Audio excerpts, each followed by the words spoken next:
Hello good people, welcome back to Akilisha podcast, a new episode with my fellow co-host here, Cosmas Malia. Asante sana.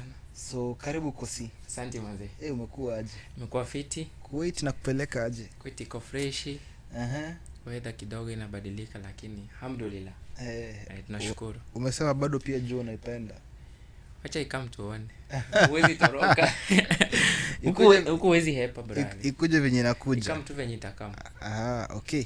So today we are back and we want to talk about most of the frequently asked questions, facts. So today I'll start with the cost of living.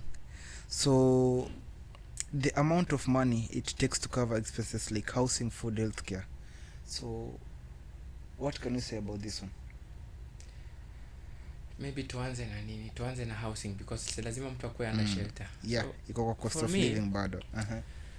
What I'm thinking is the best thing kampuni inaweza kufanyia ni kupatia accommodation. Because huko nishaona life ya huko. Yeah. I'm say like a small house because I remember long time maybe 2 years back 3 years back nilikuwa naishi naitanga bed space inamaanisha mahali kitanda yako inatoshea. Bed space best na hiyo word, so bed space kitanda kitanda yako vitu zingine ni za nini, that's why it's called bed space. So ni place ya kulala. Yeah. So bed space nilikuwa na rent na maybe 55 KD. That's around sema 20,000. Na hiyo ni place ukishuka kitanda umesimama kwa mlango yako. So hiyo ni bed space. So unaweza imagine if you are paying that money and unataka kama space enough yako ya kukaa unafaa double. So kama unalipa nyumba 40k that means hiyo ni sasa room, square room. Tuseme 3 by 3 meter square. 3 meter square yani. Hiyo sasa ndio unaweza lipa maybe 40k. So I think uko housing kidogo as long as uko kwa accommodation housing itakupiga chenga but kama hesabu zako pia ziingi inafaa ucheze na pesa yako. So kwa sinya kuku hivi Kuwait like ilikuwa mtaa gani? Hiyo ni kama Salmia. Sasa Salmia ni hot cake place. So Salmia hawali pia from perspective yangu ni unakaa place yenye unaweza access job because huko ukikuja job lazima uwe easy kwenda job. Job sasa inakuwa priority. Job inakuwa priority. Okay, nice. Unaweza tuambia nini about safety crime rate? Venye naweza rank safety. Okay, siwezi sema ni guarantee uko na 90% safety but at the same time unajiangalia. Unajua safety ina come in many ways according to mimi naelewa. Safety ina come na kutembea venye una carry out vitu zako. Huwezi kuwa unatembea tu kwa barabara carelessly. Ukigongwa na gari utasema hakuna safety, si ndio? Hatusemi hivyo but safety in terms of kuatakiwa ama kupata kitu naweza rank maybe 85. So mimi regarding housing what I can say is unajua unachukua ile nyumba uko comfortable nayo na pia kumbuka kwa hiyo nyumba unafaa kwa pia unakula. So wewe unaonaje side ya food, purchasing yako ya food assuming unaenda super ni unakuanga umejiwekea pesa ngapi ya chakula side yako? Sizi like eka figure specific ni hii figure but pia kusema kweli lazima niko na budget. So I live within my means on a budget based on my experience. For me I find it it's kind of affordable considering with the economy that we are in. I can rate it, I think it's a first or second world countries, not compared with Africa where we are third world. So for me it's quite affordable. And about the limitation on the budget, maybe niseme I'll just say on a minimum, let's say on a minimum ni 30 KD. For me on a minimum ni 30 KD a food a month. Mimi maybe naanza na 20 ukiona ni kubaya juu okay unajua unapiganga hesabu zako usipo na kuna watu by the way wako huku kuna watu hata hajai kula ugali by the way first time nilikuja huku nilikaa maybe 4 months ama 6 months sikuwahi jua kuna ugali akiwa license kudanganya so for that one what I was surprised best yangu alinipelekanga super by the akaniambia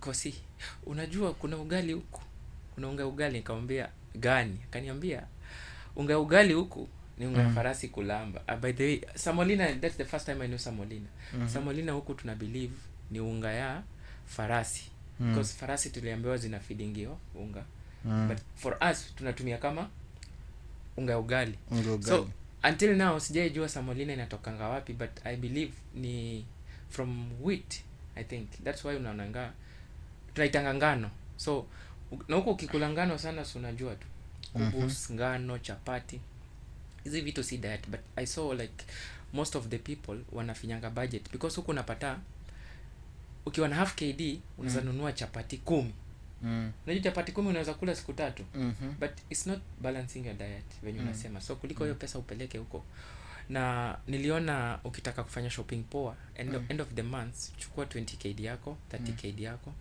unaenda super una shop whatever you need then unaadisia vitu zingine because nili notice hii mambo ya kwenda bakala kila saa bakala ni actually bakala is just a backup for you because si kila bakala ziko open 24 hours right super inafungwa so kuna super ziko 24 hours but unaweza rely kwa bakala juu at least every building kuna bakala chini bakala is like a small mart si ndio but bei ya bakala unaweza pata imepita bei ya super maybe na 30 bob 15 bob of which niliona the good thing about Kuwait is those prices hazijai hike kama Kenya. Unajua Kenya unapata msana anakuzia Royco 5 bob, mwingine anakuzia 8 bob. Kila mtu akona bei yake. But what I noticed huku wame monetize our say in a way you cannot hype your price or put it low.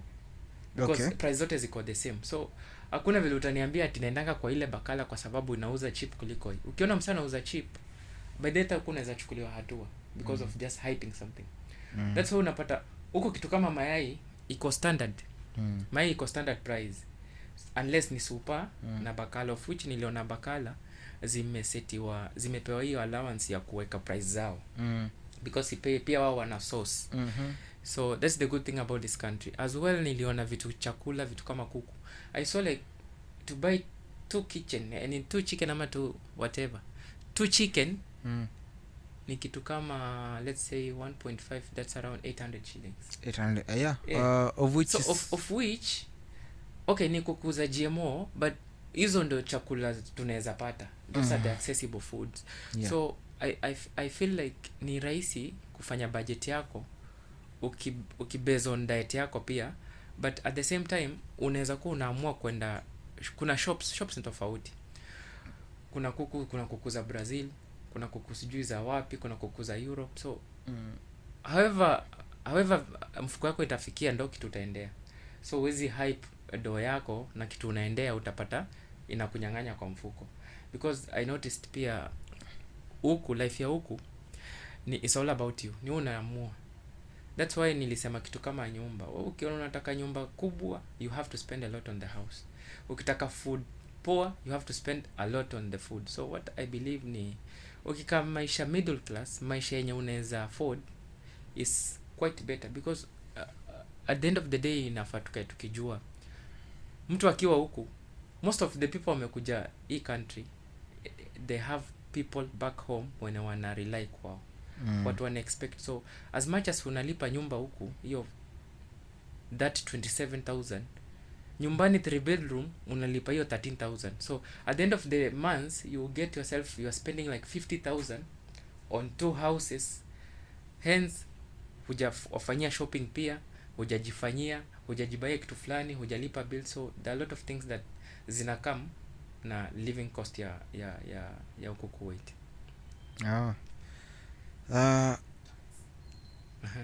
Next. So I'll also add about cost of living, naweza sema tax. So the reason why naweza encourage watu wakuja huku is on your payslip. Unajua pia lazima tuangalie payslip. So one of the best benefits ya kuishi Kuwait is a tax free country. So whatever you get unaipata ikiwa 100%.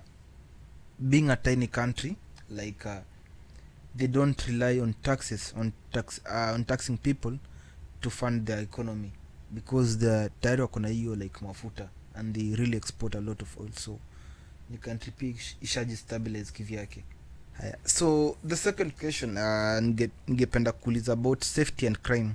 So safety, property crimes such as break-ins, theft and vandalism, general crimes, how do you find them here?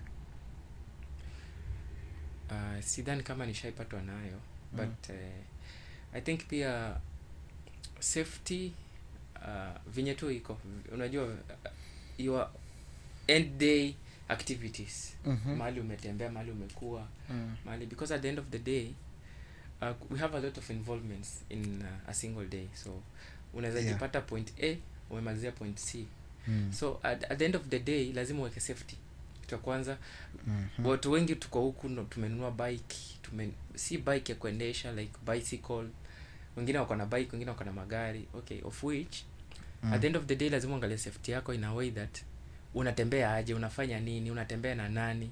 So regarding security, for me inaweza assure security ya Kuwait inaweza kuwa okay, before it was like 98%, but for now it's like 95%, because also we mwenyewe you need to be a security of yourself in a way that this is the only country yenye unaweza sahau simu kwa gari, unaweza sahau wallet kwa job, unaweza sahau wallet kwa gari uipate na do, but at the end of the day we cannot be judging everyone. At sasa ukiacha wallet kwa gari utaipata na do, so so security wise I give it like 90%, because there is a time nishaiacha hata bike yangu mahali kalala hapa hadi asubuhi bila kufunga, bila kufanyia anything, na nikaipata the following day.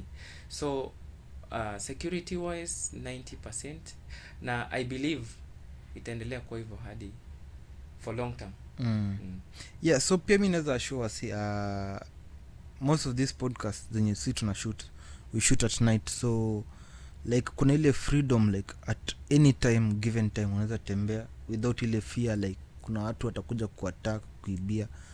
And then kuna ile assurance each and every like apartment where you stay in there are CCTV cameras, so theft of personal properties, vandalism, like I've never experienced on a personal level, and sijaisikia like with my friends, maybe shall happen, but on a personal level and also people that I know, sijaisikia like mtu ananipigia story alitoka akaenda shughuli and then akakuja jioni akapata vitu zake zimeenda.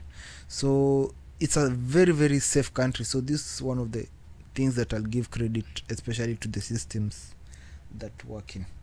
Actually, to add on that, I think there is also another statement that I could like to say. I saw ukipanda taxi, I saw like the taxis have some documentation in the back seat of the driver, right? Yeah. So niliona that's very important kwa sababu like uko mtaas unaona ngatu ati nilipanda taxi, nikapelekwa wapi, nikafanyiwa nini. So I believe huko since kuna internet, like it's good kama maybe unaenda mahali, you grab a picture of that documentation and send to someone else close to you, because if anything happens they start tracking from there. Yeah. See kama places zingine kama hizo countries zingine, you see una pick to taxi, then you go, because hata unaweza ingia taxi ukichukua picha hiyo kitu in case you leave something in the taxi, you just call the guy na atakudropia back. See that happens. Yeah, so sometimes tunakuwa tu like okay, we don't keep that much on ourselves because we are quite sure security wise it's above the level. So mimi na rank 90, wewe unaipea ngapi? Pia mimi naipatia hapo tu ka 90, si mbaya. It's much safe. So question number 3 of the day. So I'll ask you about healthcare. So how is it easy to access treatment, affordability and accessibility of hospitals? ama ni kama huko nyumbani saa hii unasikia kuna ni shafati Fati imetoka wapi? shafati huko humu inasemekana ni shafati, kuna kuna how is it? Unajua most of the things na base na experience yangu. Actually my first time kukua mgonjwa ilikuwa tu weather change. Ile time umetoka home, sometimes unapata experience yako, umetoka home, umekaa experience another weather yenye itakufanya ukue msick maybe in another way. So kitu ya kwanza naweza ambia the freshers wale wanaweza kuwa maybe wako hapa wame fall into that place ya kukua unwell, that ukienda hosi bila ID actually it's very hard for you to get a service, but services za hospitali huko ziko nice, very good. So it's better ukienda hosi unakuwa umeconsult, because maybe utafika huko you have some judgment about what has happened, but they couldn't help me for that time, reason being sikuwa na ID. Okay. And the first time ukikuja huko ID ilikuwa inatake maybe hata 3 months. It's not like now. Saizi naona 1 month mtu ako na ID. So tukisema health wise, in case utakuwa msick ama in case umefeel unwell, if you have the correct documentation, maybe uko na ID ukienda kama clinic kama hosi, utahudumiwa fiti, but kulipa naye wanalipisha tu. Hakuna kama ati ile unaambiwa leta chini ya maji ama umeongezewa hii. Ugonjwa zimekategoriziwa. Kama wewe unataka kufanywa blood test, there is this amount to pay. Kama unafaa kudungwa shindano, there is this amount to pay. Okay. So treatment pia watu wasisahau, on your ID there is always your hospital. If you live in Salmia, huwezi enda hospitali ya Hawali. If you live in Hawali, huwezi enda hospitali ya Mahabula. You are not accepted because they ask for your ID. When they key in your ID, inaonyesha place yako, address, hospitali unafaa uende. So if you have transferred, maybe umetransfer place yenye unakuwa umeenda place ingine na umekuwa unwell, either you get it from the pharmacy, of which hiyo hujapimwa, si ndio? Because pharmacy mtu wako huko si ni mtu wa kukusikiza tu akwambie ugonjwa yako na kupatie dawa. Okay. So when it comes to treatment, the clinics do well, but you need to be registered under that clinic. So you cannot go in another clinic, but the service is good. Yeah, it's amazing. Another question, next one. So I like also speak about public transportation. So how is it moving around the city? Accessibility to buses or taxis, bus networks, beyond public transportation, like engage us just overall transportation infrastructure of the city, and then the condition of the roads, na kuna kuoga na jam mingi like traffic. Traffic yako inakuanga ina depend, unajua it depends with the day to day. So kama ni siku ya shule, of course huku shule ni mob, so kids are in school, so siku ya shule maybe kuanzia Sunday. Actually Sunday is the Monday for this country, right? Okay. So on Sunday until Thursday expect traffic. Reasons being ni from Sunday to Thursday schooling day, Thursday night until Saturday night it's their day to activities, unajua, because wanafaa kumeet as families, they have to go out, they need to spend their days well. So all these kind of things zinaleta traffic, schooling, na most of the times ni time yao ya kwenda out juu they have family gatherings and all that. Okay. Tukianza na taxi, huku taxi ziko all over. Actually taxi look more than buses. I noticed taxi ni mingi kuliko bus. Then pia we have like easy gari za transportation. Actually niliona huku ukiwa job you can be using a one bus but with different people, because easy bus una register tu na unalipa at the end of the month. You don't pay before, you pay after.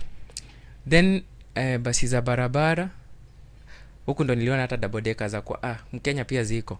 Niliona huku double decker before Kenya zikue mara ya pili.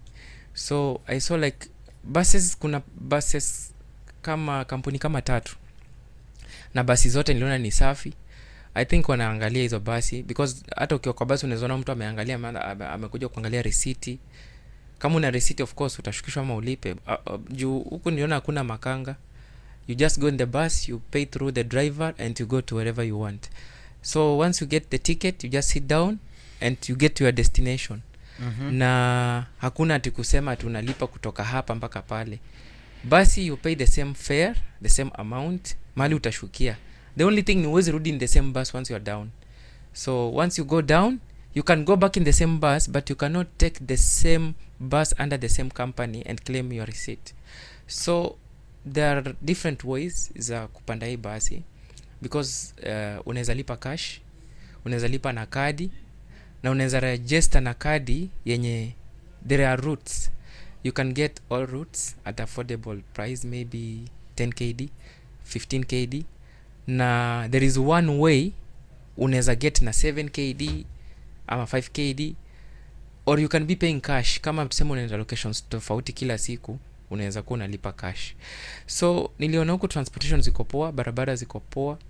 Trafficking barabara ukitembea, maybe if you travel maybe 15 kilometers unaweza patana na traffic police maybe 8, because wana try to keep that way kupunguza hizi accidents, a lot of congestion on the road. So I saw like transportation iko poa na iko open. Yeah, to add on that, monetization also pia huku nilifind iko very effective na ina work, vitu zina work. So the roads are being monitored, so it's not a must that we have police on the roads. So the citizens or the residents who are driving here, they strictly follow the rules. So for example, kuna traffic lights ziko mahali na ati unataka kupita ni kama like from where we coming from, ndio kuna traffic lights but sometimes zimewaka red, but utaona tu watu wa mat wanakaa wanapita, na hata si lazima kwa watu wa mat, hata watu wa gari personal wanapita tu because wanajua nothing will be done to them. But here like the fines are very huge, you can't take that risk, and then maybe it can lead even to a ban to your license. So the roads by the way ni dual carriage, expressway like ziko kila mahali. That's also another thing, and they are very smooth, no patches, hakuna sijui stories za rough roads. Kusaidia transportation like inakuwa very effective, ina make people can access anywhere. Timings about the buses is that basi huku si lazima zijae, so they pass all routes. Ni basi inapita hapa whether iko full ama iko na watu wawili, hivyo inaenda. Another advantage, reason why they can afford to do this is because being a country rich in oil, their fuel look is very cheap, so it doesn't like our feel like ile pain ya kufuel mafuta na yet gari haijai. So unapata like mtu anaweka full tank na ni hiyo basi kubwa sijui how many seater, compared to a place that I'm coming from ni kama half price. It's not so, even half. It's not even half, it's much lesser, and so they don't feel even that pain. So that's one of the advantages that they, and it's a big advantage that they have. Actually, I think to add on that, 1 liter of oil or fuel, 1 liter of fuel is around petroleum, actually petroleum super so inaitwa super ama nini. 1 liter of petrol is around 45 bob in this country. So unaweza imagine msee ana fuel maybe 8 cylinder inajaa V8 na around 900 shillings only imejaa. So shillings. I think that makes even transportation much easier, kwa sababu that's why unaona you can go all routes at 15 KD for 1 month, not 1 day. So for 1 month with that amount, then why can't you save more? Because pia we have taxes. Okay, taxi sorry, we have taxi ni affordable but kama unaweza because unapata if you take taxi in 1 day you spend around 6 KD, hiyo ni kama 2000 shillings. that amount of money you can use for 1 week if you're paying cash in the bus. So I feel transportation is affordable in this country. Okay. Next question will speak about climate. Also, so I need you you help them understand weather patterns, maybe seasons, the tips and adaptability. So imekuwaje kwako on this side? Kama sai tumetoka winter. By the way, huku kunakuwa na season mbili, hakuna autumn, ndio huku kuna kuanga tu na winter na summer. But winter is the shortest time period we face, maybe 2 months ama 3 months. So summer exhausts all the months of the year, so that's around 10 months. So actually the summer goes around, it's much longer than the winter. Yes, the hottest goes for around 6 months. And ile sasa tunaweza sema tuna experience fiti ile tuseme the best we can have summer ni around 40 degrees of heat. So unaweza imagine hiyo 40 degrees for 3 months, then you experience the 55 to 60 degrees for 6 months. So it gets hot. That's why unaona watu huko unaona wanakaa fiti because wanachomwa sana. So I think kuadapt pia is not easy because the moment umetoka winter umekuwa ukisikia power, you put on jackets, then you go all the way summer. So ni ngumu kuadapt, but lazima adjust because this is the condition and we cannot do anything about it. To don't it, that's the nature of this country. It's beyond sisi kama binadamu control. So the winter is much shorter and based with my experience, people they tend or look forward winter time. So winter time unapataga even the locals, the Kuwaitis, they hang around, they are here doing most of the activities during this time. And in summer watu wanapelekaga watoto wao shule, and they are studying international schools and abroad, maybe UK, US. So this is the time that they get to travel and get to experience other countries and also go for vacations and holiday during summer because it really gets hot.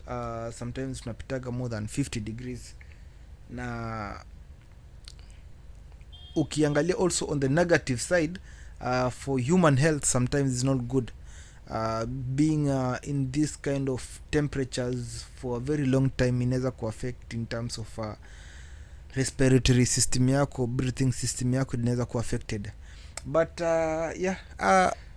wanasemaga with time unazoea na system pia inazoea. So for us so far tuko sound. So also to add to that point, I'll advise people especially people who are coming here new, right now we are in a winter season. So of course kuna watu wenye wamekuja during this time na wanna look ahead of summer. So what I'll advise them is that during summer to try and drink a lot of water. I'll say on a minimum 2 liters.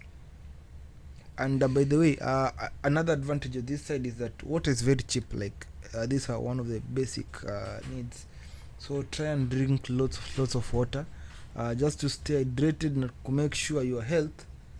I'll get to visit your daktari. So next question, I want us to speak about culture and entertainment.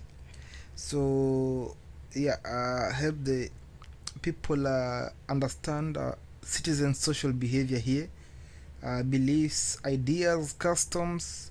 Also get to know what they do in form of entertainment. What I've seen is that the culture has brought the law. The laws are governed by the culture. So I think culture yao imewafanya wamekuwa watu so respectful, na I think their events are the same in every occasion. So ukienda harusi ya huyu mjamaa utafeel the same thing in the next wedding. And what people don't know, I think kuna watu huko hawajaiona hizi harusi. So my first time kwenda harusi nilijiuliza, why does this wedding have only one gender? And I never understood until nikauliza imeanza, because nilienda then ikaisha. Nikauliza imeisha, sijaona bibi harusi, and I was not surprised to be told at bibi harusi yako hiyo side nyingine. So I think the culture imefanya vitu zimekuwa very respectful in that way, like pia law imegovern hadi law in a way unapata hata mkipanga line mademu watapanga hii side, machali wapanga hii side. Mkiingia basi utaona mademu wanakaa hii side, machali wanakaa hii side. Why? Because the culture ime brought up all these laws. So culture yao naweza sema ni very transparent na ni very easy understand if you see what's going on, because again hizi vitu wezi jiambia tu kwa kichwa. I think they do because you need to see.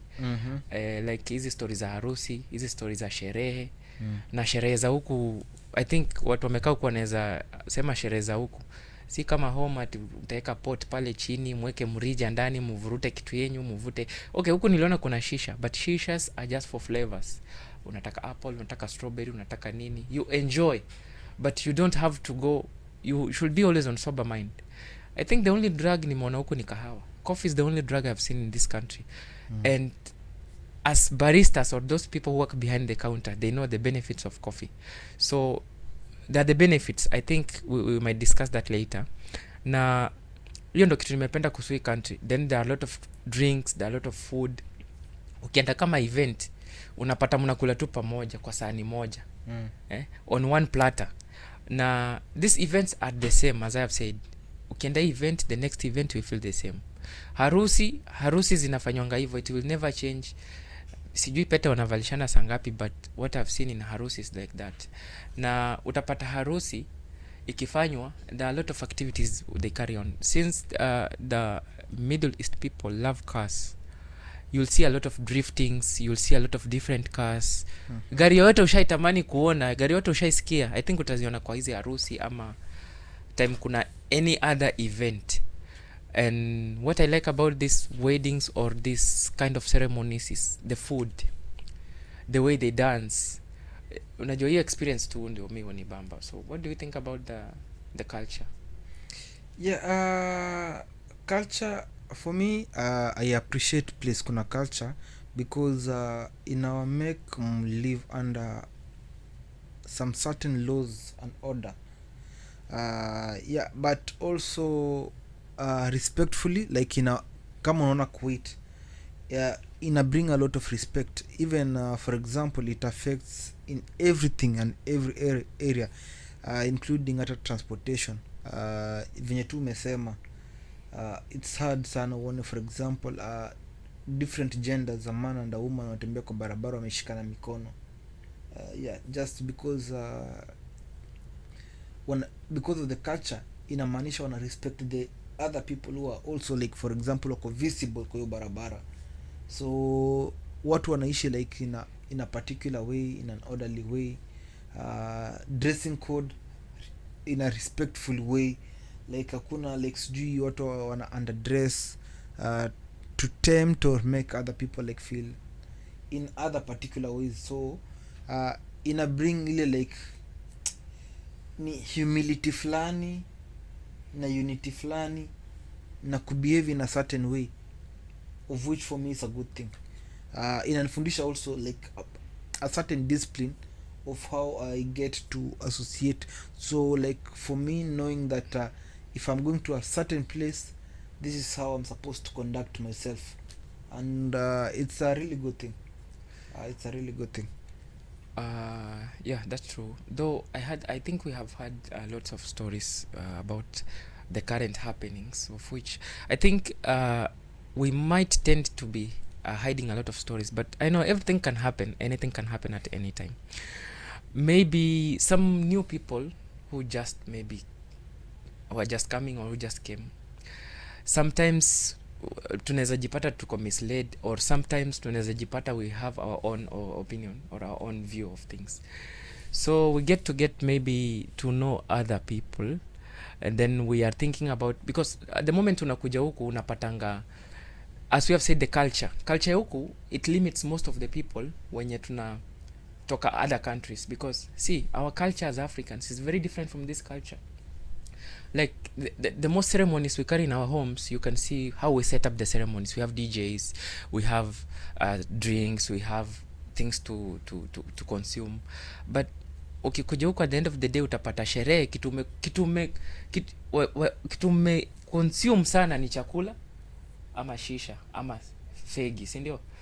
So tuna end up ku create our own parties ama sherehe zetu sisi zenye I think we have had some news about this kind of things, kuwa na hizo investigations zinaonyesha like other expertise or other nationalities are trying to make other things of their own benefits zenye zina to lead into maybe deportations or arrests or whatsoever. What do you think about this kind of scenarios? Hii inaweza tu like generalize, inaweza sema like kila mtu akumbuke tu reason why alikuja huku. Never let entertainment overpass ama ikue over the goal yenye ilikuleta huku. So the goal yenye ilituleta huku like tunakuanga most of us unified with one goal, na tunasemaga like we left home to change home. So ukikuja huku for example and then maybe kuna vitu zingine sherehe unajua zitakuweka kwa shida, inamaanisha like priorities zako kiasi like misplace. So kwa tuna ile discipline fulani for some time, najua una miss but for some time, then ukishafika hiyo place like unataka kufika, rudi mtaa endo pige sherehe yako venye unataka like venye unafaa. Huku hakunanga hiyo nightlife same like Kenya. So the entertainment they get mostly like for example shopping in malls, drifting in the deserts. So they plan these safari rallies in the desert, and it's very very like it's really fun. So those are the activities most of the time.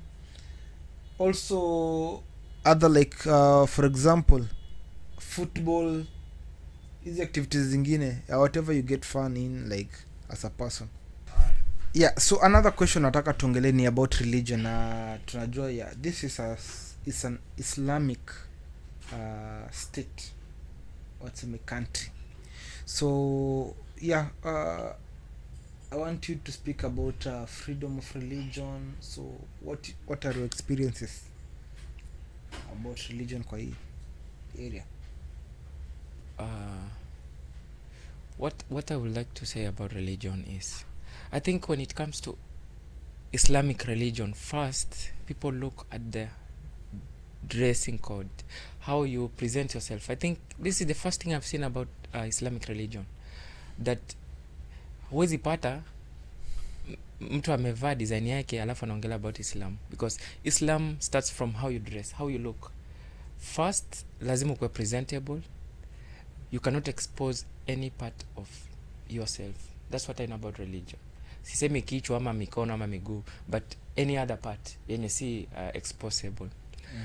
And I think this religion may shape this country to have a better culture from my own experience. Na I don't think they have tried to put down other religions, because I noticed we have churches here in this country na ziko all over.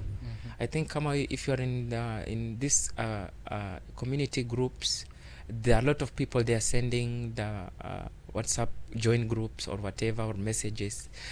You can reach to them, then you can go to any church and you can do that. So religion, we are here being governed under Islam, and as long as you are in this country, you need to respect that in a way that I don't think someone comes to you and tells you about the rules of Islam, but the moment you step in this country, you learn the rules from the first step. Na unaweza ona kitu ya kwanza ni discipline. That one comes first. If you discipline yourself, you are under Islam. So, and there are other things like this current time tuko under Ramadan, and you need to follow.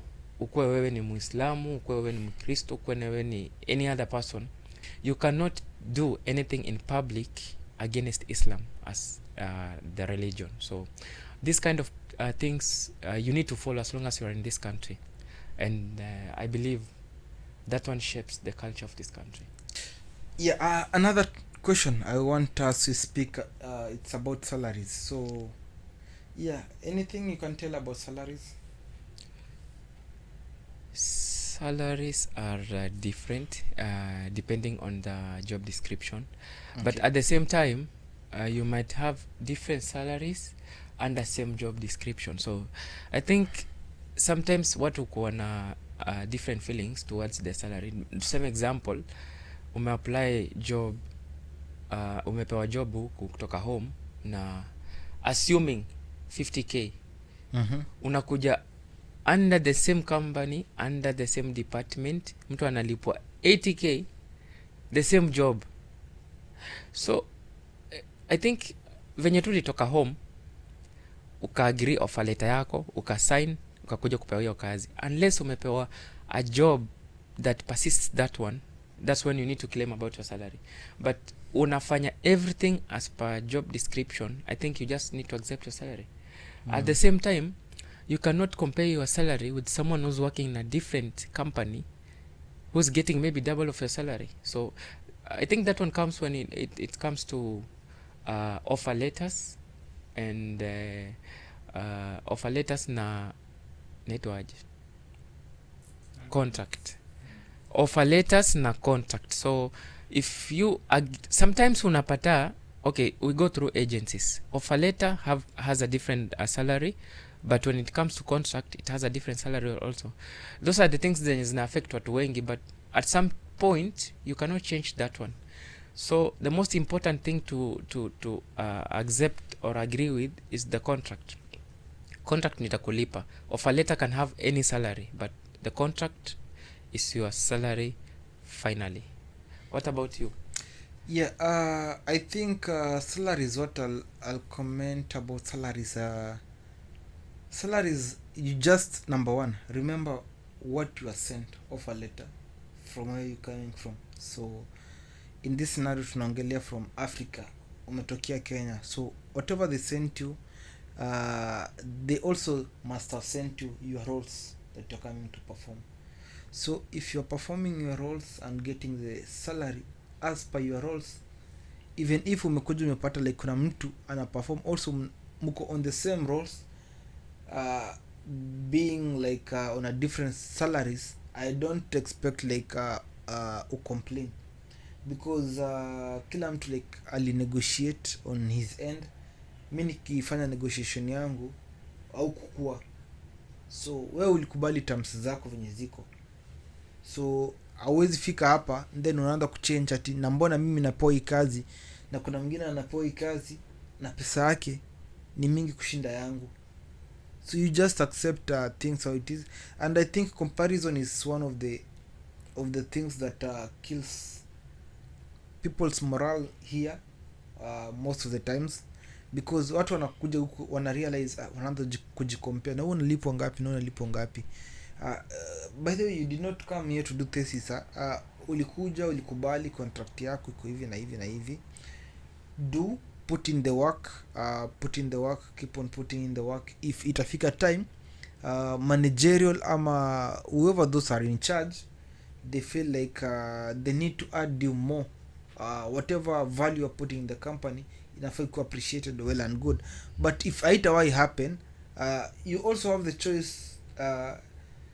Unaangalia like nimeshiba hii pesa, na unaangalia mentally yako, I don't want to torture myself mentally. Hapa palimefika, naona like najivalue more than what they are paying me. You can apply for another place or rudi home, jaribu tena place ingine, rather than like being in this place and complaining every time, because already you are on the negative, because being a foreigner, hii ni battle lenye, yeah, there are chances for you to win, but tayari uko like game imeanza ni kama like umeanza handicap. Naweza sema pia actually because mimi napenda kukuwa open. Sometimes unajipata in this country na you get I got to know that a lot of people are doing their jobs under a fake or a wrong description, assuming tuseme ulikuja huku kama you are a cleaner. Sometimes they make you as the head cleaner or the supervisor or the manager. These are verbal titles, and we tend to ignore the red flags in these titles. Though that's why unapata sometimes unapata mtu anakuwa mtiaji in a sense that some people fight for these positions without getting any increment on their salaries or any appraisal. Now this comes because you agree verbally, so you don't claim for any paper to sign. You don't ask for anything to show on a paperwork that this was the agreement. And for me, kitu yenye najua ni kitu yote haina proof that uli agree mahali, huwezi claim.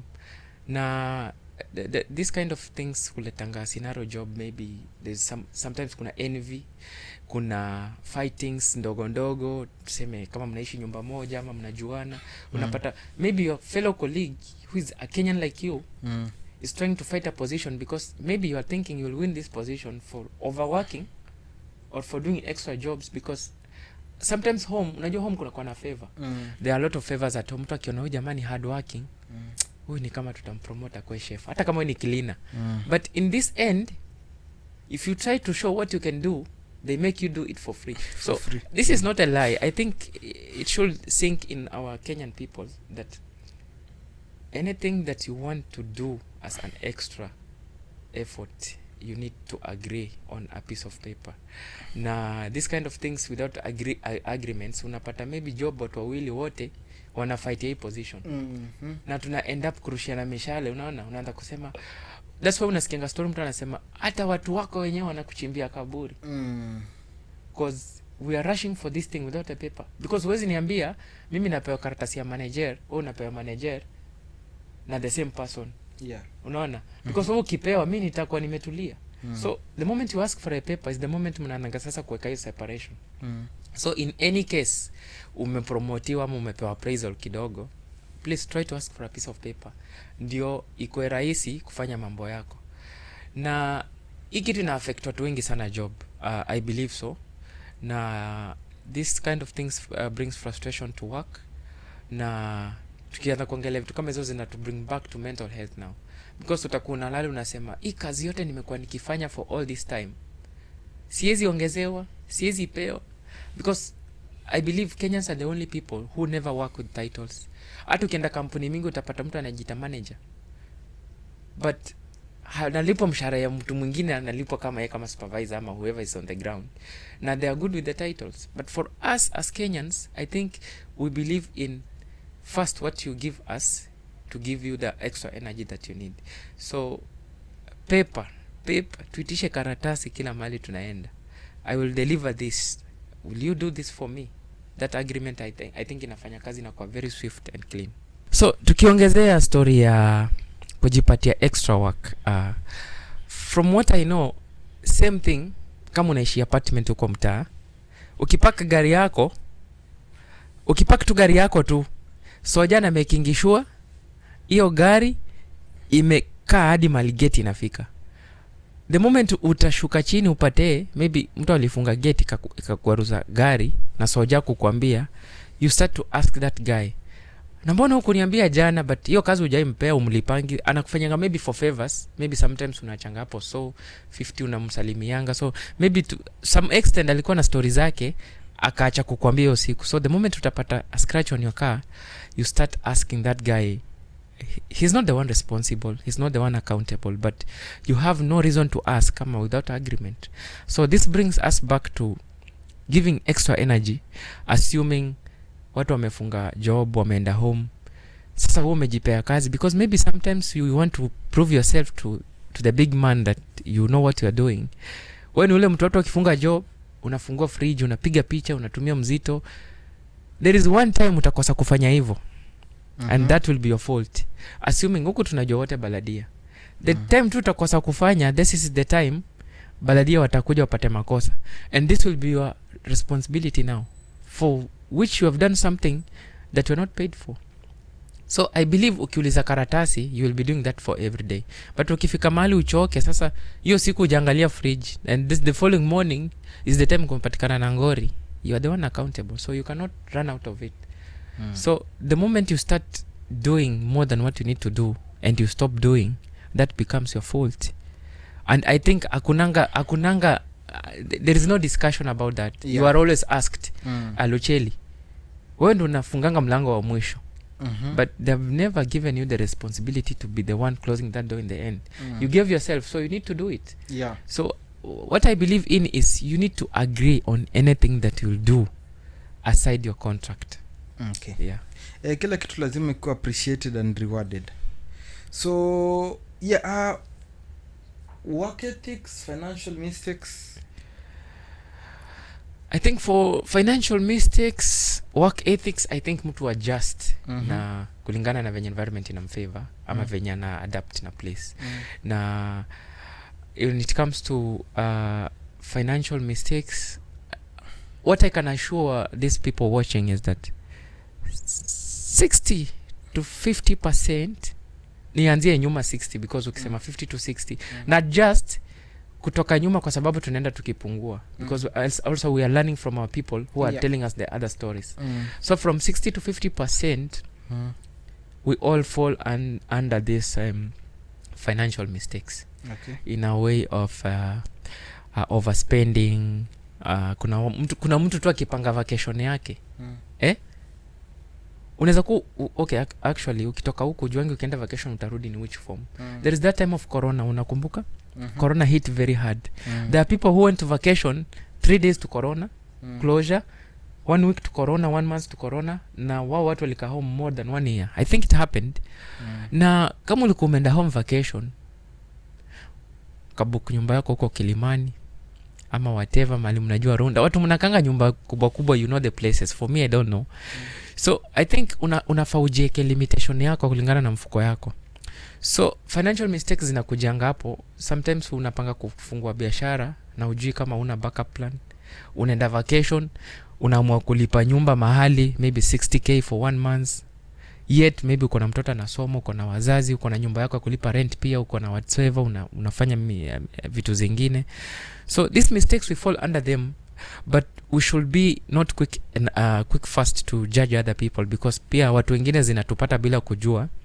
Sometimes unapata umepeleka mtoto shule expensive, in case kazi ita slide kidogo, you cannot take care of this responsibility, or you cannot be accountable. So we cannot judge, but we need to do things in limit of what we can do, because mtu alisema if the salary you are getting cannot take care of you for the next 3 months without being paid, that means you're doing the wrong things.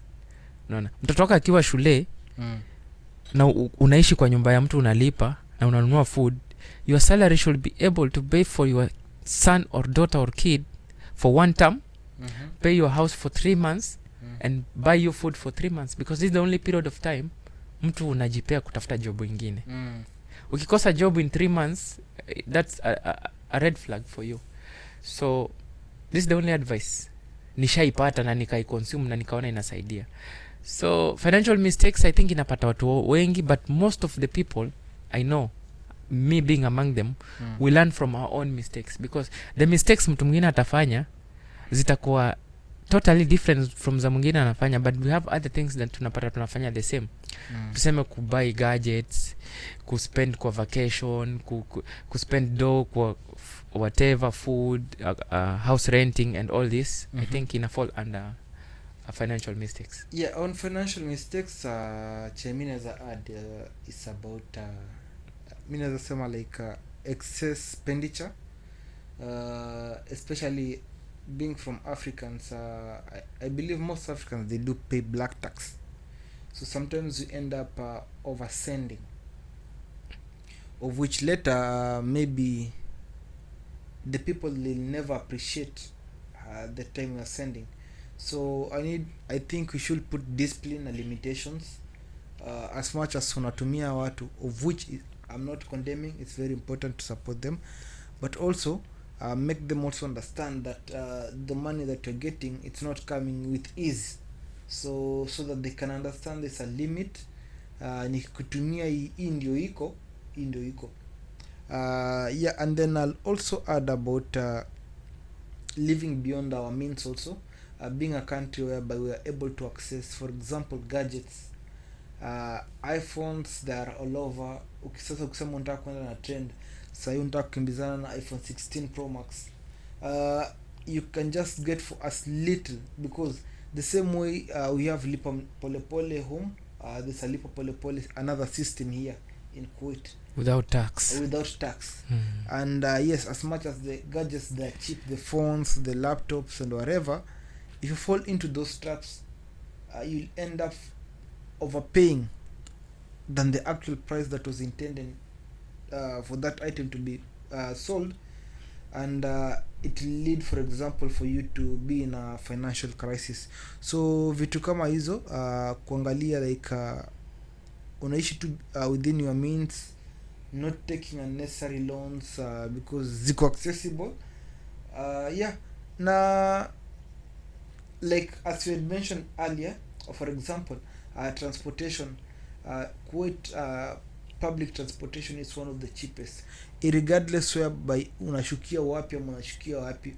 Huko kuna like unapanda gari 10 minutes tunashuka, mtu mwenye anashuka in 10 minutes na mtu mwenye anashuka in 1 hour, they're both paying the same amount of fare transport. So ni kuangalia tu like kuna fall wapi. If mfuko ikualau taxi, kubali panda basi, of which cha muhimu na ufike.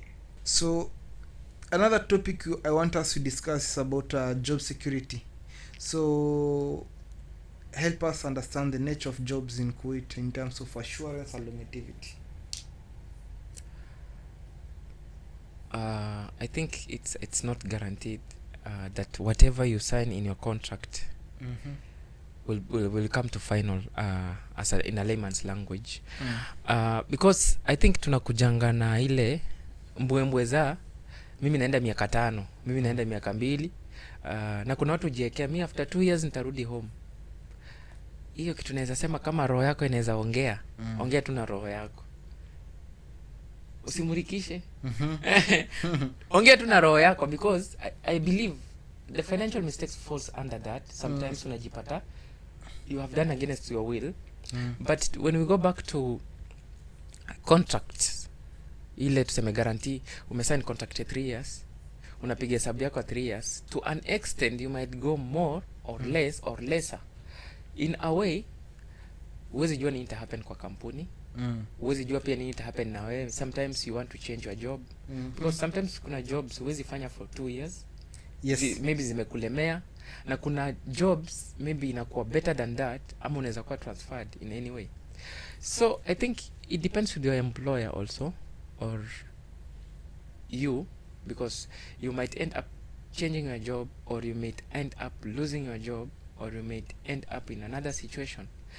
So it's not guaranteed that what you sign as your contract might come to a final.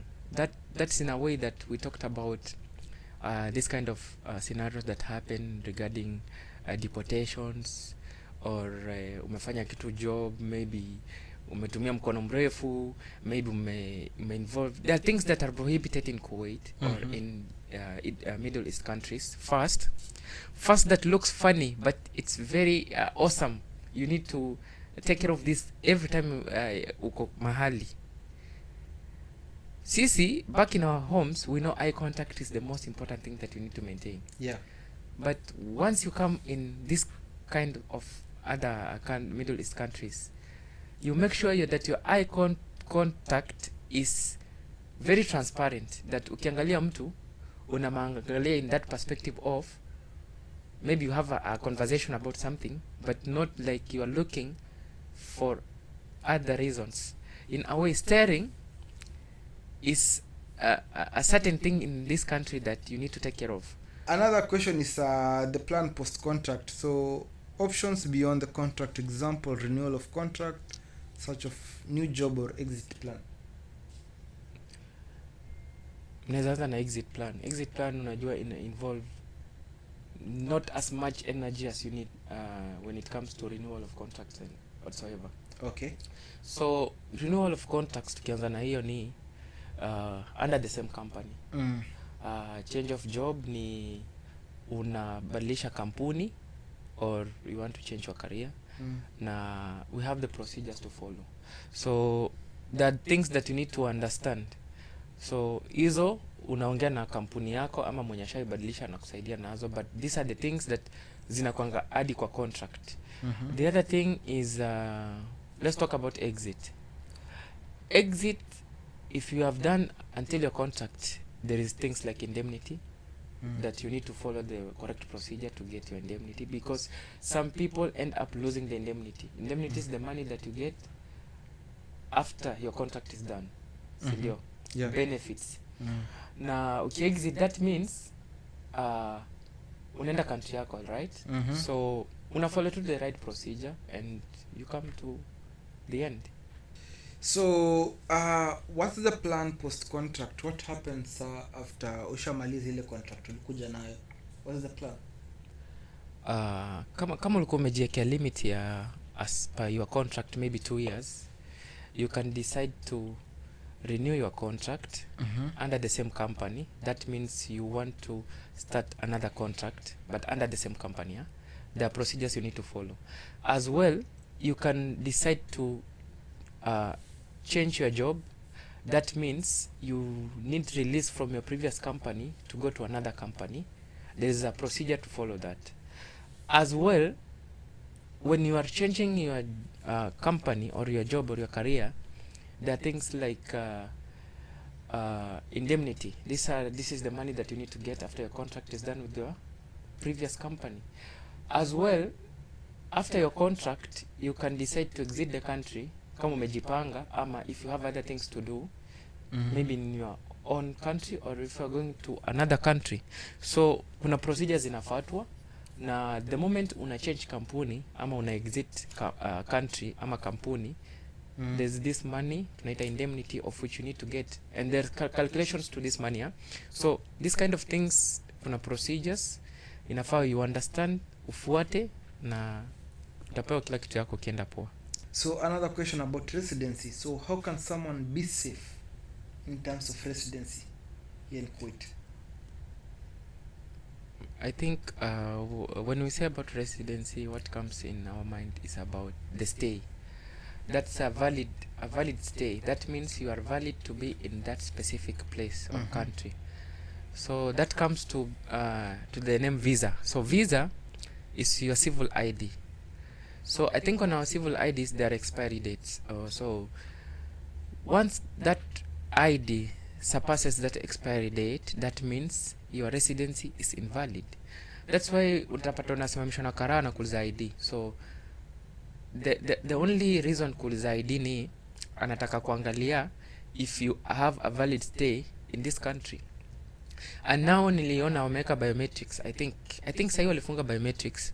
The biometrics, maybe sometimes utapatikana maybe huna ID, huna simu, huna mobile ID, you don't have anything to show that you are a resident in this country. So you need to have your fingerprints kwa system ya makarao, and they will get to know if your residency is valid or no. And sometimes we end up having invalid residence, maybe job yako or story ya kurenew visa ama ID imeenda segemnege. So I think there are new rules that have come up this year. I think the start of this year, and you need to pay. You need to check up on these things. I think the best way to follow up about your visa or residency is you need to involve your employer or your boss. So yeah, last question of the day. So today I also want to talk about emotional distress. So how can someone get help just in case they are in distress, especially being in a foreign country? These are things that they happen a lot, and yeah, most of the people that I know, for me personally, kuna mtu mwenye sijaisikia mwaka iliisha ajai kuwa in a stressful situation, especially not only here, I think everywhere, even in Kenya, with these current economic times, kuna ile flow ya iko hakuna. So being in a foreign country, so what's your take? For me, what I know, kitu inaweza create most of the times something that can create that that issue, that problem. Ni kitu ya kwanza mtu akilose job huku, because we are here for the job. Yeah. Wezi sema tuko huku kujibamba. So the moment unaona job yako inaenda hivi segemnege, it affects your mind also. Yeah. So that brings us back to mental health. Another thing is family. That's why utapata mtu uko home anafanya job inamlipa, let's assume 20k, but since ako close to the family, the mental health is very stable. In a way, unajua the family brings back everything. Yeah. Like your people. So unapata maybe sometimes unaona this kind of this current time ni this hii time ya Ramadan, unaingia job 7 pm, unatoka job 4 am. Unaona? So this brings us back to, because ukiamka hiyo 7 pm mtu wako home ndio analala. Yeah. So if you have a conversation with your family for that time, it's very hard for you to catch up with them. Yes. So those kind of things also zina affect. Na mimi naweza ambia wase wako home, like if you have your partner or your people here, keep on calling them. I think calls cannot bite, because huko niliona internet is very cheap.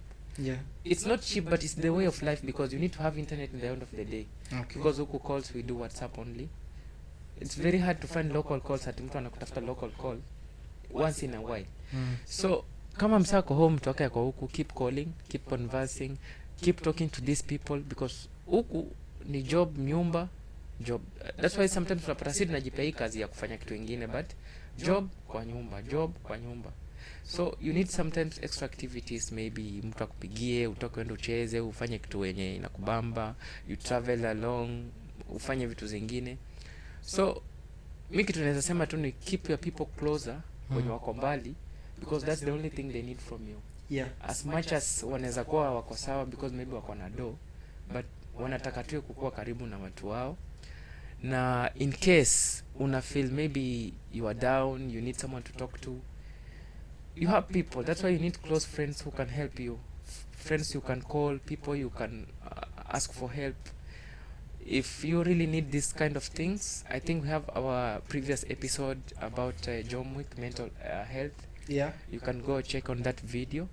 It talks a lot about being in this country, dealing with your mental stability and all these kind of things. So naweza sema tu family first, after God, family. Your family comes first, because I think family issues plays along with your mental health. I think kumekuwa na scenario huko napata mtu maybe alirudishwa home ama mtu alienda home juu sometimes kuna kwa na ile glitch of the head or whatever. Unapata maybe umepatikana in a situation where you cannot even converse, where you cannot even do anything. Mwili yako pia maybe imekataa. Yeah. So you need close friends, as we have said, wenye wanaweza kusaidia. Maybe unaweza tafutiwa psychiatrist ama psychologist mwenye anaweza kusaidia kupatia advice, because sometimes we just need people to talk to us, then we get the sense out of the talks. So bring people close to you, and I think problem solved. So parting shot of the day, leo nimesoma vitu mingi sana, nimeunderstand vitu mingi sana, so for me